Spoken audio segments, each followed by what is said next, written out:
Hi friends, விவசாயம் காப்போம்.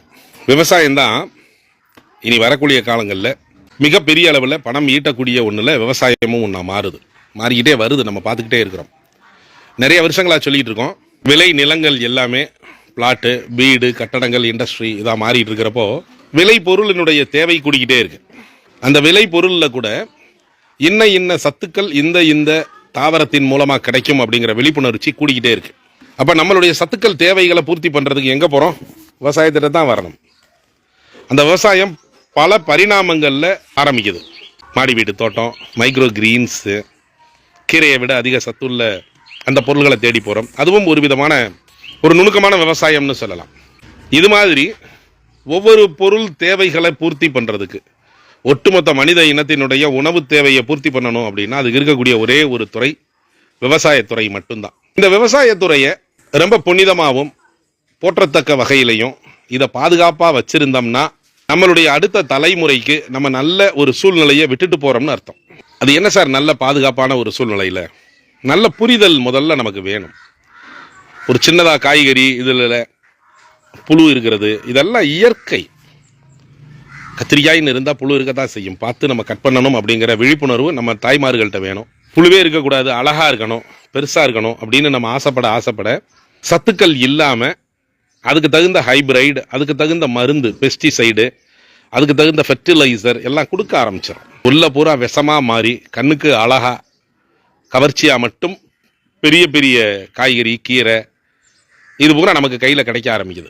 இதை சாப்பிட்டுட்டு நம்மளுடைய சத்து பற்றாக்குறையை சரி பண்ணணும் அப்படின்னு நினச்சோம்னா என்ன ஆகும்? புதுசாக நோய்கள் உண்டாகிறதுக்கு இந்த முறையில்லாத விவசாயம் தான் காரணமாக மாறும். விவசாயம் காப்போம் அப்படின்னு சொன்னால் விவசாயத்தை கெமிக்கல் இல்லாத விவசாயமாக நம்ம பாதுகாப்பாக கொண்டு போகலாம் முடியும். எந்த ஒரு விவசாயம் மண்புழு அங்கே நிலத்தில் நம்ம கண்ணில் பார்க்க ஆரம்பிக்கிறோமோ, நிறைய கருவிகள் வந்துருச்சு. இன்னைக்கு மனித உழைப்புல நான் நிறைய செலவு பண்ணுறேன் அப்படின்னு சொல்லக்கூடிய ஒரு விவசாயி அவர் என்ன ஈல்டை எடுப்பாரோ அதை விட ஆர்கானிக்காக விவசாயம் பண்ணக்கூடிய நபர்கள், ஆர்கானிக் அப்படின்னு சொல்லிட்டா இன்னைக்கு டெக்னாலஜி பயன்படுத்தின இடுபொருள்கள் நிறைய வந்துருச்சு. டெக்னாலஜி பயன்படுத்துறது, நானோ டெக்னாலஜி, இந்த மாதிரி பொருள்கள் எல்லாமே வந்துருச்சு. இதை பயன்படுத்துகிறப்போ இயற்கைக்கு இயற்கையாகவும் இருக்கும், அதே சமயம் பல மடங்கு விளைவிச்சும் கொடுக்கும். விவசாயத்தை வணிக நோக்கத்தில் பார்த்தீங்கன்னாலும் நிறைய ஈல்டு கிடைக்கும். அதே சமயம் மனிதர்களினுடைய உணவு தேவையை, சத்து பற்றாக்குறையை சரி பண்ணக்கூடிய ஒரு துறையாக பார்த்தோம்னாலும் அங்கேயும் இது தன்னுடைய பங்கை நிறைவு பண்ணியிருக்கும். வருமானத்துக்கு வருமானம், நோய் இல்லாத ஆரோக்கியமான பொருள்களும் நமக்கு கைக்கு கிடைக்கும்.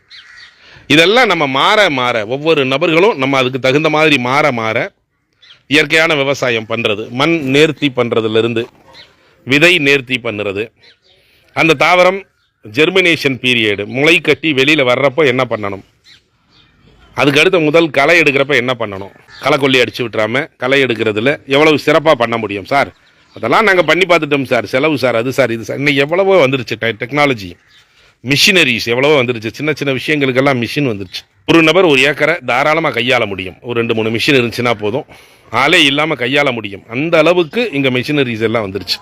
டெக்னாலஜியை பயன்படுத்திய மிஷினரிஸ், நானோ டெக்னாலஜியை பயன்படுத்தின ஆர்கானிக் இன்புட்ஸ், இதெல்லாம் கொடுத்து இந்த விவசாயத்தை நம்ம பாதுகாப்பு பண்ணணும். இதை பாதுகாப்பு பண்ணுறப்போ இன்னைக்கு மனிதனுடைய சத்து பற்றாக்குறையை சரி பண்ணணும்னா சின்னதாக ஒரு விஷயம் வீட்டில் பேசுகிறப்ப சொல்லுவோம்.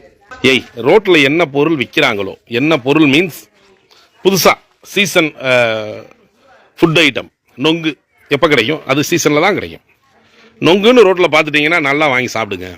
பலாப்பழம் ஒரு சீசன் வந்துட்டா தான் எல்லா இடத்துலையும் கிடைக்கும். அந்த டயத்தில் நீங்கள் அதை நிறையா எடுத்து சாப்பிட்டுக்குங்க. சப்போட்டா, இந்த மாதிரி பல வகைகளில் நிறையா சீசனல் ஃப்ரூட்ஸ் நிறையா இருக்கு இல்லையா? இது எல்லாம் அந்தந்த சீசனில் நிறையா எடுத்துக்கங்கன்னு சொல்கிறோம். நிறையா எடுத்துக்கிறதுக்கு தயாராக இருக்காங்க, எடுத்துக்கிறதுக்கு பார்க்குறாங்க. விலையும் பார்த்தீங்கன்னா கொஞ்சம் கூட தான் இருக்கும். அதை பற்றி யோசிக்காமல் எடுங்க. ஆனால் இந்த விலைங்கிற சைடில் உள்ளே போய் விவசாய பக்கத்தில் போய் பார்க்குறப்போ விளைச்சல் ரொம்ப கம்மியாக ஆரம்பிச்சிருக்கு. அதுக்குரிய நிலங்கள் இல்லை. இன்னைக்கு தென்னை மரத்தினுடைய தாக்குதல், அந்த நோய் தாக்குதல், தென்னை மரத்தை பாதுகாப்பு பண்ணணும் அப்படிங்கிற அந்த அவேர்னஸ் கொஞ்சம் கொஞ்சமாக கூட்டிகிட்டே வருது. நம்ம இப்போ எடுக்கிற அந்த முயற்சியில் நிறைய தென்னை மரம், தென்னை தோப்புகளை நம்மளால பாதுகாப்பு பண்ண முடியுது. இந்த பாதுகாப்பு அடைஞ்ச நபர்கள் அவங்களுடைய ஃப்ரெண்ட்ஸு, அவங்களுடைய ரிலேட்டிவ்ஸுக்கு ரெக்கமெண்ட் பண்ணுறாங்க. அதை பூரா நேரடியாக பார்த்து விசிட் பண்ணி அதையும் சரி பண்ணி கொடுத்துக்கிட்டு இருக்கோம். ஸோ நிச்சயமாக நம்ம எல்லாருக்கும் கடமை, பொறுப்பு எல்லாமே இருக்குது. விவசாயம் காக்கணும். போகிற காலங்களில் பணம் நிறையா இருக்கும், பணத்தை சாப்பிட முடியாது. பணம் நிறையா இருக்கும். இப்போ ஒரு நுங்கு அப்படின்னு சொன்னால் நுங்குனுடைய டிமாண்ட் இன்னைக்கு 15 ரூபா அப்படின்னா இது 150 ரூபாயா கூட மாறும். நுங்கு இருக்காது. அளவுக்கு அதிகமாக பணம் இருக்கிறவங்க மட்டும் அதை சாப்பிட்டு பயனடைகிற மாதிரி ஒரு சூழ்நிலை உண்டாயிரும். அடிப்படை விவசாயம்தான். காசை சாப்பிட முடியாது. ஸோ அதை பாதுகாத்தே ஆகணும். அடுத்த தலைமுறைக்கு நம்ம கொண்டு போயே ஆகணும். சின்ன சின்ன அவேர்னஸோட மாறினோம்னாலே போதும். பூச்சிக்கொல்லி மருந்துகளை தாண்டி பூச்சி விரட்டிகளை பயன்படுத்துறது, இதுக்கெல்லாம் அட்வைஸ் இப்போ என்னால் முடிஞ்ச அளவுக்கு நான் கொடுத்துட்டே வர்றேன். நிறைய முன்னேற்றங்கள் இதில் கிடச்சிட்டே இருக்கு. Thank you friends.